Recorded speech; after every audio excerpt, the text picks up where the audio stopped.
Hola, ¿cómo están? Gracias por acompañarnos hoy. En esta oportunidad tengo el placer de presentar a Fernando Rivera.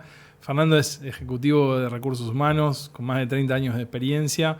Es embajador en lo que se llama neurodiversidad. Es consultor, speaker. Bueno, tiene su pasado corporativo también, o sea, ha pasado por el Grupo El Clarín, por Disney. Así que la verdad, para nosotros es un placer que estés acá. Vamos a tratar de sacar provecho de toda esta experiencia y conocimiento. Un gustazo, la verdad que me siento muy contento y bueno, esto va a ser una conversación, así que aprendemos siempre uno de otro y esto es una gran oportunidad. Exactamente. Bueno, Fernando, la verdad que vos tenés un recorrido dentro de lo que es nuestra profesión, o sea, y también por otro lado, o sea, como consultor. Y una de las cosas que más se ve, o sea, en este momento y se habla bastante, es todo lo que es transformación en el mundo del trabajo. Esto trae para lo que es generalmente el liderazgo muchos desafíos. ¿Qué cosas pensás que más están cambiando y qué habilidades capaz los líderes de la próxima década deberían ir desarrollando? Bien, creo que en los últimos años hemos tomado como más conciencia del rol del liderazgo, cómo tenemos que moldearlo de manera tal de que estemos más cerca de las organizaciones y de las personas. Así que hemos aprendido bastante. Me parece que hay todavía una necesidad de salir del postureo y hacer cosas realmente auténticas. Pero a mí me gusta una teoría, un modelo que suscribo, que es el de un neuropsicólogo que se llama Kamcha Ramchandran, un poquito raro el nombre, es un neurocientífico, perdón, y que elaboró con su equipo desde hace ya unos años una investigación muy interesante que aborda básicamente el liderazgo transformacional, en principio desde su origen evolutivo, y encuentra oportunidades como para linkear lo que ha sido la empatía en las primeras tribus humanas con lo que fue el liderazgo, pero después hace un trabajo mucho más profundo acerca de cómo las funciones ejecutivas tienen que ver con líderes que fueron parte del estudio, que han reportado, perdón, no solo liderazgo trascendental por parte de sus equipos, sino por parte de sus organizaciones. Entonces, al trabajar con esa gente, lo que detectó este equipo fue lo siguiente. En principio, que son personas muy auténticas, muy genuinas, que lo que hacen es modelar con el ejemplo.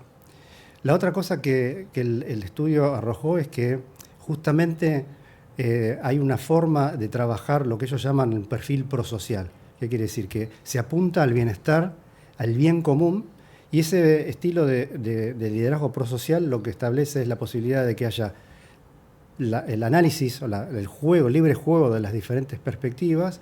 Eso lleva a modelos de creatividad y esos modelos de creatividad, una vez que están funcionando, permiten que se puedan difundir y compartir con otros.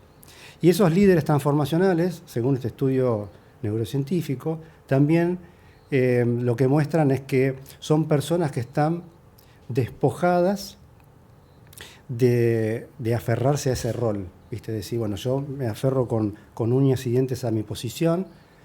La cuota de poder la tienen recontra asumida, no la tienen como un objetivo fundamental, porque lo que en definitiva saben es que el legado que transmiten a sus dependientes, a su equipo de trabajo, es modelos de gestión que a su vez van a trascender en el tiempo. Entonces me parece que eso está bueno como para saber, para tenerlo en cuenta acerca de qué es lo que tenemos que apuntar para tener buenos líderes en las organizaciones, pero fundamentalmente la otra cosa que hay que tener en cuenta es el autoconocimiento. Sabemos que en la medida que conozcamos nuestras fortalezas, nuestras debilidades, que conozcamos cómo somos, vamos a poder autogestionarnos mejor, vamos a poder liderarnos mejor y con eso nuestro equipo de trabajo. Me parece que eso son elementos básicos que tenemos que tener todos a la hora de tratar de crecer como líderes en las organizaciones. Te tocó justamente, bueno, liderar equipos de HR, o sea, y en un punto tenés experiencia armando todas estas estructuras. Y generalmente de HR se espera, ¿no?, que sea motor de un montón de cosas. Hoy en día, capaz, el tema de innovación es muy importante. ¿Qué cosas podemos desarrollar o qué habilidades podemos desarrollar las personas que estamos en el área como para realmente impactar en esa organización que está tan esperada? Creo que también evolucionamos en estos años y estamos mucho más cerca de la mesa chica, como se dice. Me parece que lo que tenemos que hacer es justamente estar mucho más involucrados, conocer muchísimo el negocio en profundidad, manejar variables más duras, KPIs, métricas, como para tener conversaciones de decisión sólidas, bien fundamentadas. Eso me parece que es algo importantísimo. La otra cosa que creo que tenemos que tener es un poco lo que establece, viste, el World Economic Forum hace una serie de reportes sobre el futuro del trabajo en forma periódica. Y lo interesante es que en las últimas 2 ediciones, la del 2023 y la del 2025, a diferencia de las anteriores, tiene un alto componente de skills o habilidades que tienen que ver con lo duro, obviamente, pero también con lo blando. Entonces, me parece que las áreas de recursos humanos, en general, lo que tenemos que trabajar justamente es en esa habilidad o esa capacidad bien analítica, bien profunda, como para poder hacer lecturas adecuadas y para tener un manejo de la información muy preciso.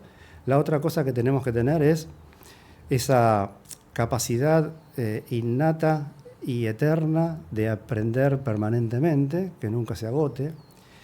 La otra cosa importante que también destaca el World Economic Forum tiene que ver con la creatividad, tiene que ver con ese apetito y esa curiosidad por cosas nuevas, y me parece que en tiempos de tanto cambio vertiginoso tenemos que estar atentos a eso, y obviamente incorporar herramientas de inteligencia artificial y data analytics, que me parece que es fundamental para la gestión en las organizaciones. Te ha tocado manejar operaciones bien complejas, digo, dentro de LinkedIn, dice Big Operations, digo, me imagino, ¿no? O sea, mucha nómina y mucha complejidad.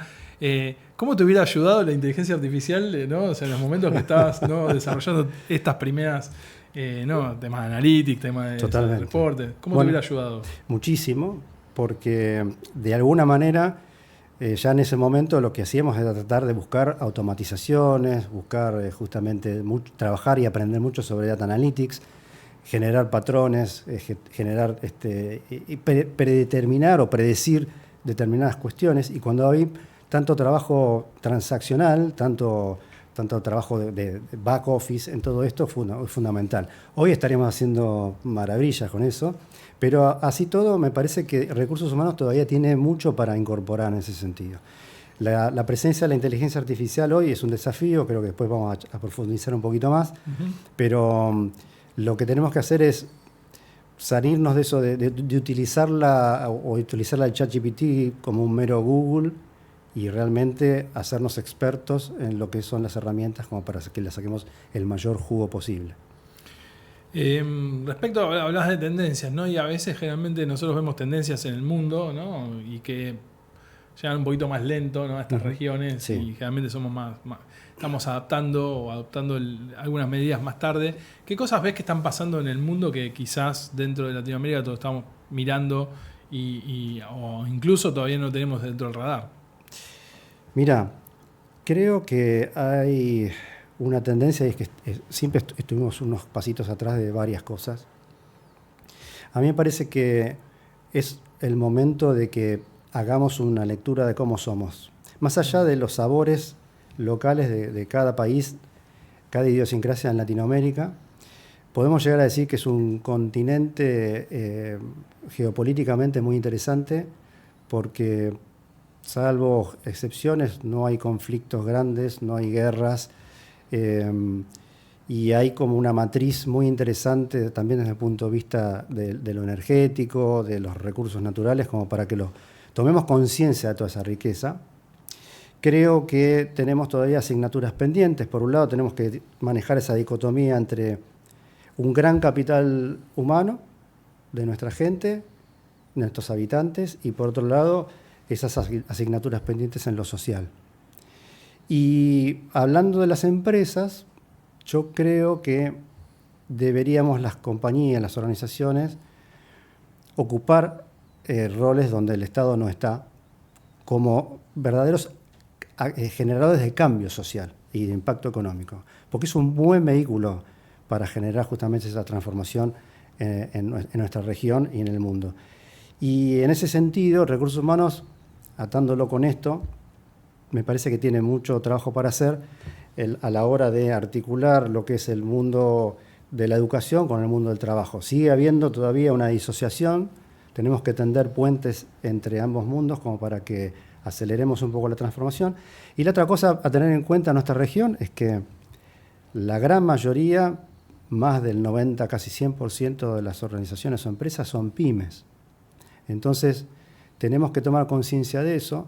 Hay pymes de diferente tamaño, de nivel diferente madurez, pero justamente Recursos Humanos tiene mucha oportunidad como para trabajar profesionalización, capacitación, formación, trabajo en procesos para que sean más duros, y acercar a la gente al negocio.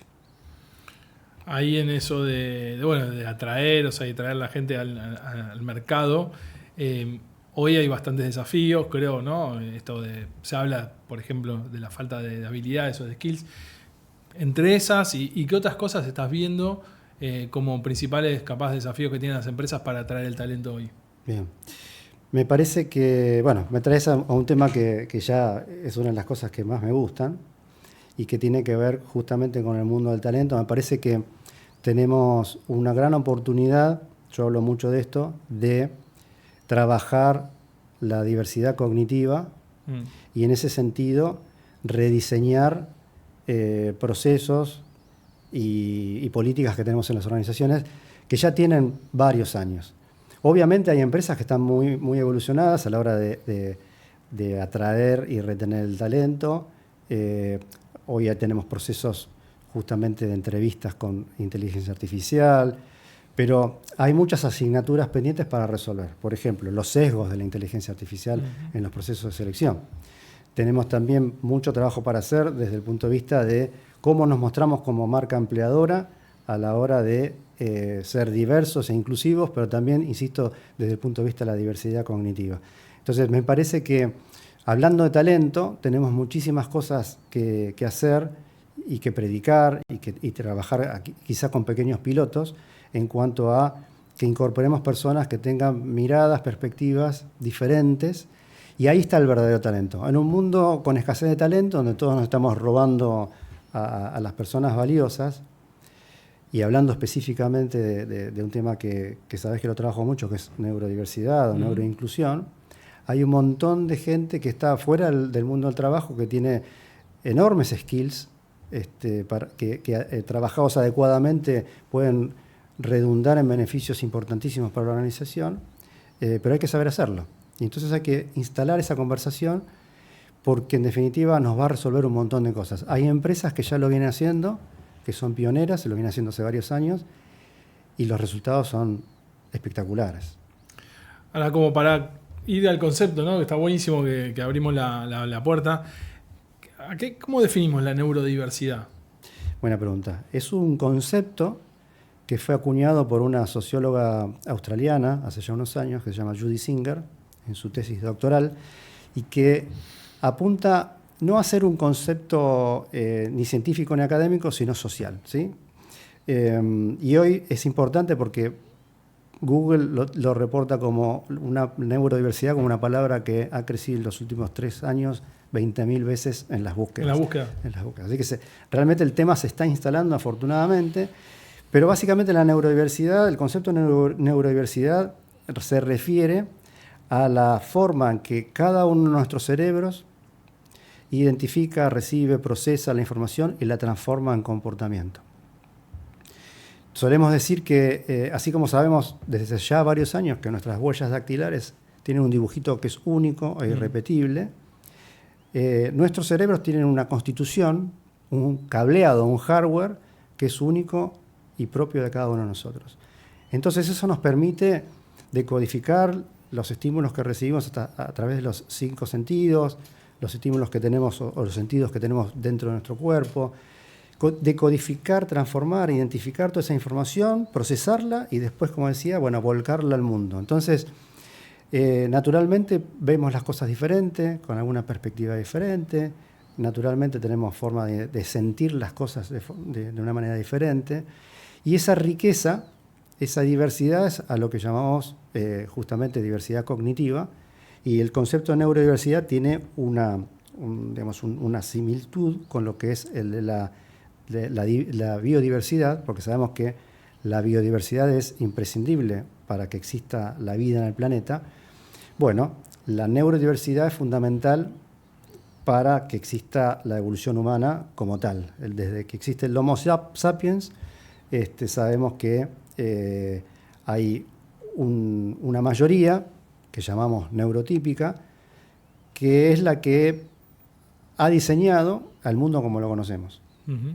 Y hay una minoría, que según la Organización Mundial de la Salud, establece que es como mínimo 20% de todos nosotros los seres humanos, y es un montón, 20%, que justamente es neurodivergente y que tiene esa perspectiva, esa mirada, ese sentir, ese ver y de codificar la información y de volcarla en acciones y en comportamiento y en ideas diferente al del resto. Entonces tenemos que justamente acomodar no solo el diseño a nivel social, de cómo nos movemos, sino también organizacional. Porque nuestras organizaciones, desde la era industrial hasta ahora, de alguna manera ha seguido ese patrón de diseño de los que somos mayoría. Y nos estamos privando un montón de talento. Hablas de talento oculto. O sea, Talento oculto. oculto. O sea, digo, dentro de una de las presentaciones que me compartiste, Sí. se habla de talento oculto. Exactamente. ¿Cómo hacen las empresas para sacar el mayor provecho de justamente ese talento que tienen ahí y no están quizás, ¿no?, aprovechando del todo? O mismo dentro de los procesos de búsqueda, capaz se pierden, ¿no?, de incluir, de contratar. Tal cual. Mirá, hablamos de talento oculto porque por un lado hay muchas personas neurodivergentes que están privadas de ingresar al mundo del trabajo y muchas que son personas que hasta tienen carreras de grado terminadas, etcétera, pero que nosotros como organizaciones no estamos preparados para incorporarlas, ¿sí? Y datos, a mí me gusta mucho compartir datos. Cuando hablamos de neurodivergencias, hablamos de 8 condiciones: TDAH, dislexia, discalculia, dispraxia, dislalia, Asperger y algunos trastornos del espectro autista como el Tourette y autismo cuando no hay deterioro cognitivo. En Estados Unidos el 1% de la población de ese país es autista y solo el 6% de ese 1% está empleado. Entonces fíjate todo lo que hay que hacer y estamos hablando de una de las condiciones neurodivergentes. Pero por otro lado hay talento oculto que ya está trabajando en nuestras organizaciones. Y son personas neurodivergentes que no lo saben o lo saben y lo ocultan por temor a un etiquetado, a una cuestión de que tengan algún tipo de problema para su desarrollo profesional. Entonces ya están con nosotros trabajando y nos estamos privando la oportunidad de que tengan una vida laboral mucho más plena y que nosotros como organización podamos sacar el jugo, por decirlo de una manera, a esas habilidades diferenciales que tanto nos podría redundar en beneficios. Y entonces, justamente, esto que decíamos hace un ratito, que tiene que ver con el rediseñar o redefinir procesos, lo tenemos que hacer en cada uno de los pasitos del Employee Journey. Empezando como desde los portales de empleo, donde digamos, bueno, nuestra organización es una organización abierta a la diversidad cognitiva, no solo a otro tipo de diversidades como pueden llegar a ser las de género, la etaria, etc. Y después trabajar justamente en los procesos de selección, por ejemplo, donde tenemos que enseñarle a nuestros reclutadores, a nuestras selectoras de personal, a eliminar esos sesgos que en una entrevista con una persona neurodivergente les podría impedir que sigan avanzando en el proceso. Ahora, yo me acuerdo de algunos casos que fueron quizás novedosos, o sea, y salieron incluso en noticias respecto de implementaciones de programas, ¿no?, dentro de empresas. Sé que desde HR Neuro se acompaña bastante a las organizaciones. ¿Algún caso que te acuerdes que vos decís, mira, la verdad fue recontra exitoso, nos fue bien por esto? Bueno, primero, o sea, ¿cómo fue el caso? Y después, por otro lado, ¿qué hizo la empresa de su lado? ¿Qué puso de su lado como para realmente funcione y sea diferencial? Qué linda pregunta. Mira, hay casos, hay un montón, tenemos un montón, y son todos diferentes, ¿sí? Porque tratándose de empresas donde ya hay personas neurodivergentes dentro de la organización, muchas veces nos ha pasado con un caso de una persona que era un consultor senior que trabaja en una organización muy importante a nivel multinacional y que siempre fue un especialista en lo suyo. Era el mejor. Cuando había que consultarle algo, él era el que sabía, con los clientes era maravilloso. Pero de repente cuando la organización dijo vamos a darle una oportunidad a a fulanito de que tenga personas a cargo, de que crezca en la organización, bueno, ahí se produjo como un crack, ¿sí?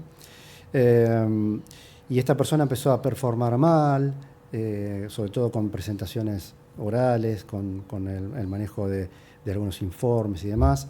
Y lo que resultó es que él tenía una dislexia que la tenía enmascarada a lo largo de su vida, que había hecho justamente un esfuerzo, lo había aprendido desde el jardín de infantes, desde la primaria, de la universidad, a sobrecompensar esas situaciones que tenía, y que cuando llegó a una situación de liderazgo quedaron un poco al desnudo. Entonces, esta compañía nos llamó, estuvimos trabajando con esa persona y con el equipo de trabajo, y lo que buscamos justamente es cómo complementar esas habilidades tan potentes que esa persona tenía, compensándolas con otras de otras personas del equipo, de manera tal de que se pudiesen realmente complementar y compensar adecuadamente. Y bueno, estamos en ese camino, la verdad que fue revelador para todo el equipo, eso suelen decir. ¿Y qué es lo que pone la organización? Mira, la organización pone, a veces uno piensa, un programa de neuroinclusión es costosísimo o es algo realmente difícil. Tiene sus desafíos, no te voy a decir que no. Pero hay una cosa que es importante. En principio, todos esos andamiajes que nosotros llamamos como para que la persona, desde su condición hasta la job description, acorte esa brecha, ese gap que existe, se producen con andamiajes muy sencillos o ajustes razonables, como muchas veces se llaman, que salen 0 pesos. No cuestan nada, ¿sí? Son justamente articulaciones para que la persona pueda llegar a realizar mejor su tarea, y que responden muchas veces a lo que desde recursos humanos a veces nos olvidamos de hacer, que es: ¿qué necesitas para hacer tu trabajo bien? ¿Qué necesitas para sentirte bien dentro de nuestra organización? Y esas respuestas a veces nos dan indicios para resolver cosas muy sencillas. Y después, obviamente, el equipo de trabajo y la organización en sí, a nivel cultural, empieza a transformarse, porque cuando se trabaja neuroinclusión, se trabaja otro tipo de inclusión y otras diversidades. Y como decimos siempre, el nivel espiritual o de liderazgo de la organización se eleva automáticamente. Está muy bueno lo que traes. Hablaba de barrera, una es la económica. ¿Qué otras barreras te encontrás dentro de las organizaciones al momento de decir, bueno, lograr una inclusión plena, que las personas no queden capaz más aisladas, que de alguna forma realmente todo el ecosistema funcione como para realmente que las personas se sientan, ¿no?, en el trabajo, sean felices, sientan que realmente están siendo incluidas? Creo que muchas veces hay miedo a que lo que represente ese proyecto de trabajo sea algo enorme, inabarcable, incómodo, ¿sí? Me va a traer quizá más problemas que resultados. Y la sugerencia que siempre hacemos es: empecemos por pequeños pilotos para hacer una prueba. Y te puedo asegurar, en nuestra experiencia, el 100% de esos pilotos prosperaron y después la empresa fue más allá todavía, ¿sí? Nunca ocurrió algo de decir: no, mira, esto la verdad que no estamos en condiciones, vamos a abortar esto. No, al contrario. Cuando una organización se mete en una cosa como esta, realmente se entusiasma y crece desde todo punto de vista. Y aparte que hay muchas cuestiones que tienen contacto. Cuando trabajás justamente inclusión, verdaderamente inclusión, estás trabajando entornos saludables, estás trabajando bienestar, felicidad, salud mental, salud psicoemocional. Entonces todo esto redunda en beneficios en la organización. No, y sin duda es una agenda que las organizaciones ya tienen hace tiempo. Uh-huh. En algún momento hay como, parece más interés, menos interés, hay contracorrientes, porque en algún momento también las organizaciones bajan el pie del acelerador. Uh-huh. Pero ¿cómo ves la agenda de neurodiversidad hoy en día en las empresas? ¿Ves que empieza a tener un poquito más de relevancia? Sí, absolutamente. Hay mucho interés.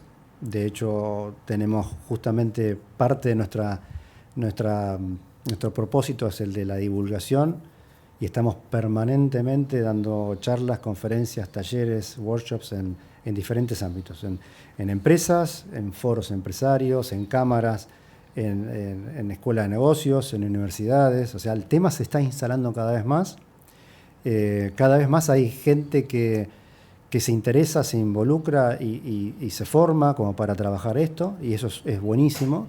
Y lo que estamos haciendo con otros colegas es justamente trabajar colaborativamente en esto. Pero ya te digo, en la medida que muchas organizaciones se dan cuenta de que el tema es tan concreto, es tan real, se disponen a trabajar. Y te voy a dar dos ejemplos más. Hablábamos de la Organización Mundial de la Salud, que dice que como mínimo el 20% de la población mundial es neurodivergente. Hay un estudio del año pasado en Estados Unidos sobre 10.000 jóvenes de generación Z, que estableció que el 53% de ellos se autoidentificó como neurodivergente. Es una cifra enorme. No quiere decir que tengan diagnóstico esas personas como personas neurodivergentes, pero sí se autopercibieron como tales. Generación Z. Entonces, reflexión. Si nuestras organizaciones quieren incorporar talento de nuevas generaciones, ¿sí? Talento Z, ¿ustedes piensan que los procesos que tenemos de reclutamiento y de atracción de talento, como los tenemos diseñados hasta ahora, van a funcionar para ese 53% de personas neurodivergentes o que se consideran neurodivergentes? Claramente no.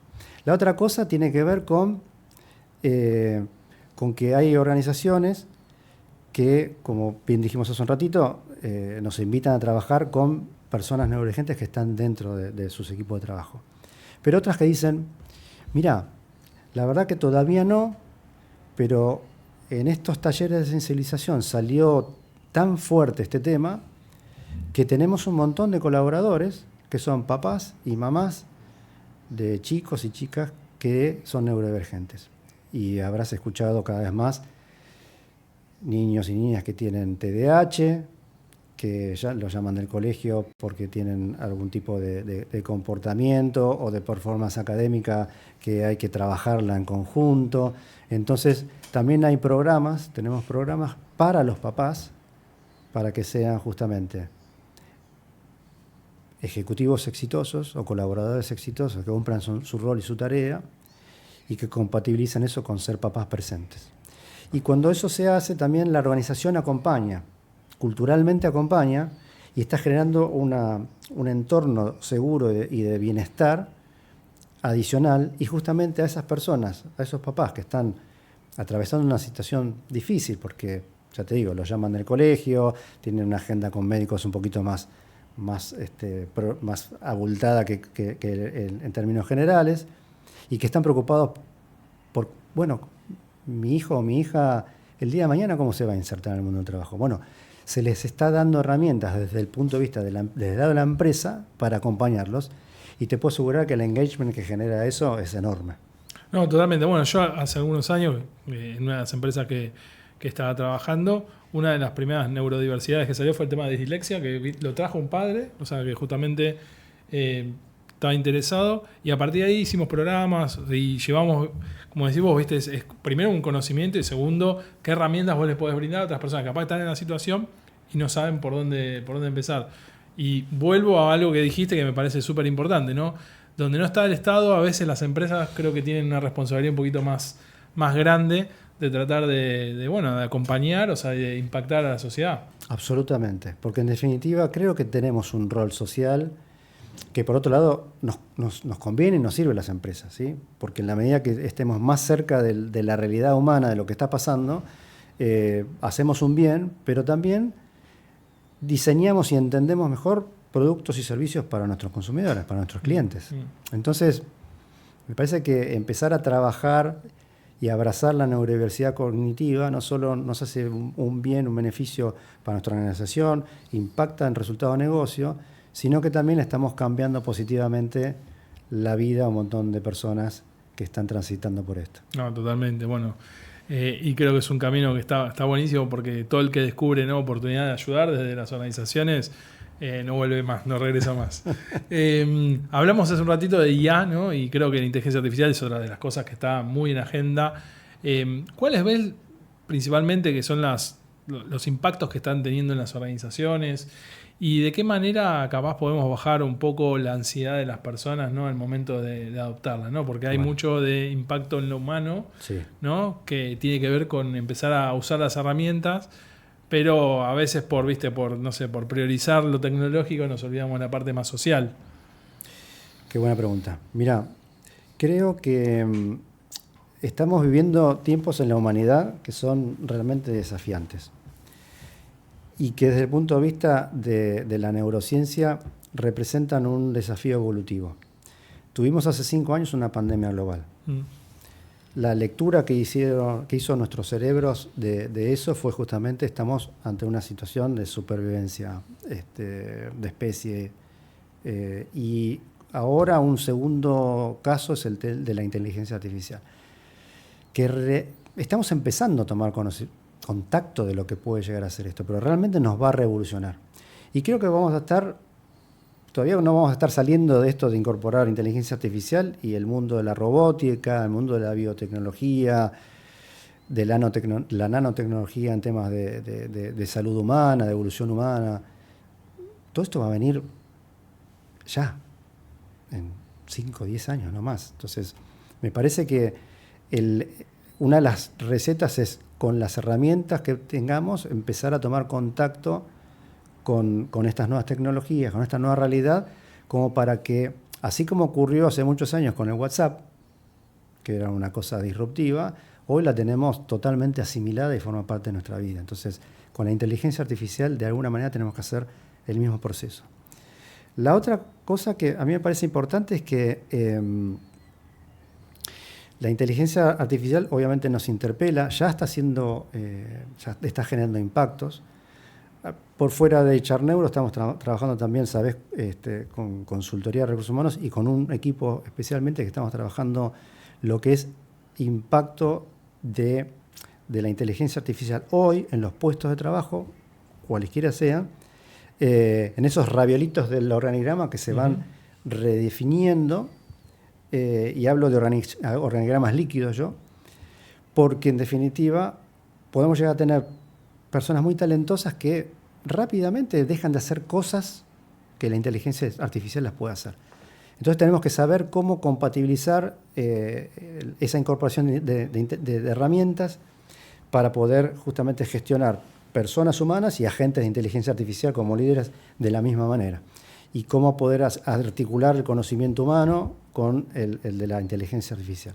Así que ahí hay necesidad y oportunidad de trabajar sistemas de gobernanza, poner la ética en el medio de todo esto, seguridad informática, ciberseguridad. O sea, hay un montón de cosas que las tenemos que incorporar también desde recursos humanos, porque eso ya está, ya lo tenemos. Ya tenemos gente dentro de nuestra organización que está utilizando ChatGPT o otra inteligencia artificial para hacer su trabajo. Entonces, eso es importante que lo sepamos y que trabajemos en conjunto este nuevo diseño organizacional que ya está empezando a rodar. Fernando, si queremos escucharte más, o sea, ¿y dónde te encontramos en las redes? Bueno, en LinkedIn, sabés que hay perfil activo, haciendo muchas cosas, tratando de aportar humildemente valor. Charneuro también tiene su página o su perfil en LinkedIn, también activo, también tenemos una página web, estamos en Instagram. Las formas de contacto son varias y como decimos siempre, estamos para servir. Entonces, todos los que me conocen saben que la forma de acceder a mí es muy, muy sencillo y en la medida que uno pueda colaborar, estamos a disposición para aportar valor y acompañar procesos. No, yo doy fe de la calidad del contenido, de lo que vas agregando y como decís vos, es casi como un servicio muchas veces de llevar a conocimiento que realmente es tan interesante.